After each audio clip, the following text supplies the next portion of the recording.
और दूसरे चरण के टीकाकरण को लेकर लोगों के मन में अब भी बहुत सारे सवाल होंगे। उन सवालों का जवाब बहुत सीधी सरल भाषा में आपको बता रहे हैं हम इस रिपोर्ट में।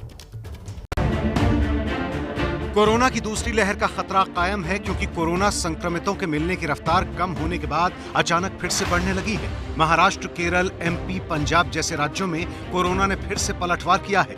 लेकिन इसी खतरे के बीच बचाव अभियान भी जोर शोर से जारी है। देश में 60 साल से ज्यादा उम्र के लोगों को वैक्सीन की खुराक मिलने जा रही है। साथ ही 45 साल से ज्यादा उम्र के उन लोगों को भी वैक्सीन मिलेगी जिन्हें गंभीर बीमारियां हैं। लेकिन इसको लेकर लोगों के मन में सवाल है। हमने देश के कई बड़े डॉक्टरों से बात करके इन सवालों के जवाब जाने। सवाल नंबर 1, बुजुर्गों को ही सबसे पहला टीका देने की क्या जरूरत है? पिछले 1 साल में दुनिया भर में हुई कोरोना से मौत में सबसे ज्यादा असर 50 साल से ज्यादा उम्र के लोगों में ही देखने को मिला है। केंद्रीय स्वास्थ्य मंत्रालय के मुताबिक दिसंबर 2020 तक के आंकड़े कहते हैं कि देश में कोरोना संक्रमण से पिछले साल हुई मौतों में सर्वाधिक 55% वो लोग थे जिनकी उम्र 60 साल से अधिक थी।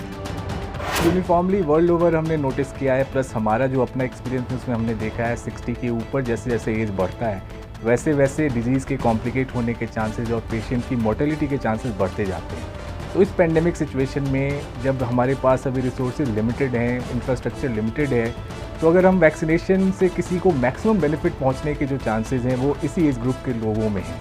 इसलिए ये बहुत ही इम्पॉर्टेंट और मैं कहूँगा कि इस पेंडेमिक को रोकने में जो वैक्सीनेशन का रोल हम देख रहे हैं, एक सबसे इम्पॉर्टेंट फैक्टर ये होगा कि ऐसे वल्नरेबल ग्रुप को पहले वैक्सीनेट किया जाए। दूसरा सवाल, वो बुजुर्ग जिन्हें कोरोना हो चुका है, क्या उन्हें भी टीका लगवाना जरूरी है? जी हाँ, डॉक्टरों के मुताबिक उन बुजुर्गों को भी वैक्सीन लगवानी है जिन्हें पहले कोरोना संक्रमण हो चुका है और वो उससे ठीक भी हुए हैं। विश्व स्वास्थ्य संगठन का कहना है कि कोरोना संक्रमण के बाद व्यक्ति के शरीर में विकसित होने वाली एंटीबॉडीज अस्थायी सुरक्षा देती हैं, इसलिए कई लोग दोबारा संक्रमित हो सकते हैं। स्थायी सुरक्षा के लिए जरूरी है कि वैक्सीन लगवाई जाए। हालांकि जो लोग फिलहाल कोरोना से ग्रस्त हैं, उन्हें संक्रमण के लक्षण समाप्त हो जाने के 14 दिन बाद टीका लगवाने की सलाह दी जाती है। जो अभी का रिकमेंडेशन है उसके अकॉर्डिंग इरिस्पेक्टिव ऑफ कि आपको पहले कोविड हुआ है या नहीं हुआ है, अगर आप उस बेनिफिशियरी लिस्ट में हैं, आप उसके लिए एलिजिबल हैं, तो डेफिनेटली आप आगे आइए और टीका लगवाइए। आपको पहले हुआ हो या ना हुआ उससे कोई फर्क नहीं। तीसरा सवाल, कितने पैसे चुकाने होंगे? करीब 12,000 सरकारी अस्पतालों और प्राथमिक स्वास्थ्य केंद्रों में टीका फ्री लगेगा। वहीं प्राइवेट अस्पतालों में वैक्सीनेशन के लिए 250 रुपए का भुगतान करना होगा। क्या वैक्सीन का चुनाव कर सकते हैं? नहीं। इस समय टीकाकरण अभियान में भारत बायोटेक की स्वदेशी वैक्सीन कोवैक्सीन और सीरम इंस्टीट्यूट ऑफ इंडिया की कोविशील्ड का इस्तेमाल हो रहा है। वैक्सीन का चुनाव करने की अनुमति नहीं रहेगी। जो उपलब्ध रहेगी वही वैक्सीन लगाई जाएगी। सवाल नंबर 4, किस तारीख को वैक्सीन लगवानी है? क्या ये चुन सकते हैं? हाँ, लोग ये चुन सकते हैं कि किस दिन वैक्सीन लगवानी है और किस सेंटर पर लगवानी है। इसका विकल्प उन्हें कोविन प्लेटफॉर्म पर रजिस्ट्रेशन के वक्त मिलेगा। पांचवा सवाल, कितने सेंटर पर वैक्सीन लगेगी? लोग अपने घर के पास के सेंटर पर अपॉइंटमेंट ले सकेंगे। फिलहाल सरकारी अस्पतालों और स्वास्थ्य केंद्रों में ही वैक्सीनेशन हो रहा है। ये करीब 12,000 है। आयुष्मान भारत एम्पैनल्ड अस्पताल या CGHS हॉस्पिटल्स भी शामिल होंगे जिनकी गिनती 12,000 है। इस तरह कुल 24,000 लोकेशंस पर वैक्सीनेशन होगा।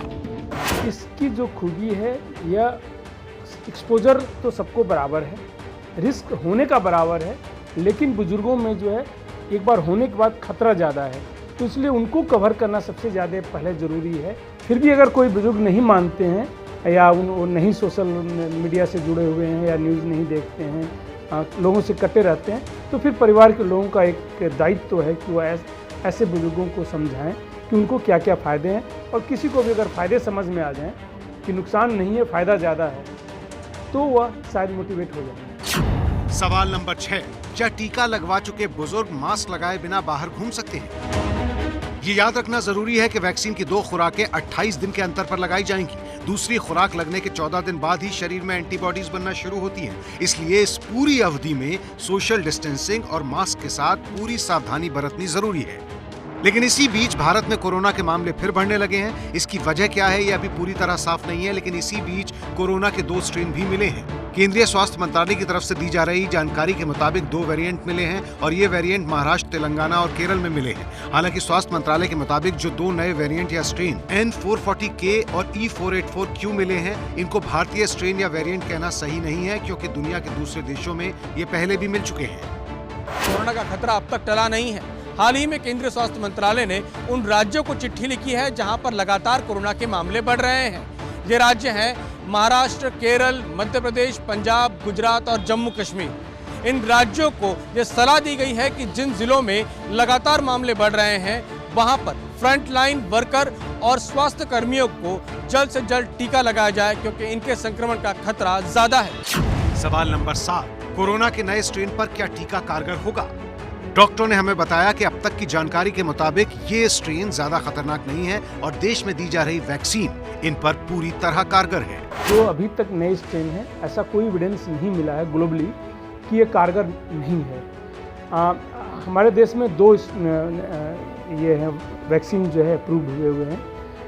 एक तो पूरी तरीके से जो है होल विरियान इनएक्टिवेटेड है, उसमें चूंकि सारे प्रोटीन प्रिजर्व हैं, इसलिए जो है उसकी और भी संभावना बढ़ जाती है। इवन अगर म्यूटेशन बहुत ज़्यादा हो भी जाता है आगे जाके, तो भी संभावना ये बढ़ जाती है कि इसकी जो है जो कोवैक्सीन है वह जो है प्रोटेक्ट करेगा। हो सकता है उसमें संभावना, लेकिन अभी तक जो है ये सारे वैक्सीन काम कर रहे हैं। 8वां सवाल, क्या दूसरे चरण के रजिस्ट्रेशन के लिए अलग से ऐप डाउनलोड करना होगा? नहीं, इसकी कोई जरूरत नहीं है। आप कोरोना वैक्सीनेशन में भाग लेने के लिए आरोग्य सेतु ऐप पर रजिस्ट्रेशन कर सकते हैं। इसके लिए जल्द ही उसमें नया फीचर जुड़ने वाला है। कोविन ऐप के वेब पोर्टल के साथ ही IVRS और कॉल सेंटर भी रजिस्ट्रेशन करेंगे। भारत में 6 लाख गाँवों में स्थित करीब 2.5 लाख कॉमन सर्विस सेंटर यानी सेवा केंद्रों पर भी रजिस्ट्रेशन होगा। सवाल नंबर 9, क्या बिना रजिस्ट्रेशन के वैक्सीनेशन हो सकेगा?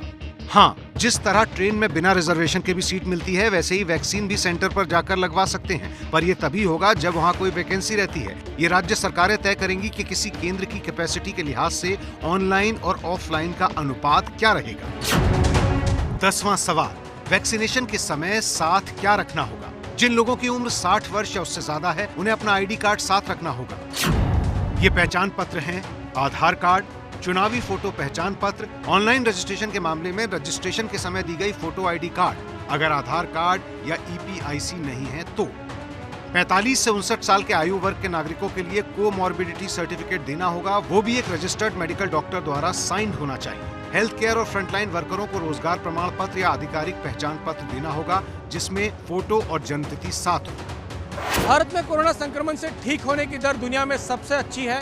97% लोग कोरोना संक्रमण से ठीक हो चुके हैं, लेकिन इसका कतई ये मतलब नहीं है कि कोरोना का खतरा टल गया है। ऐसे में सावधानी बरतना बहुत जरूरी है।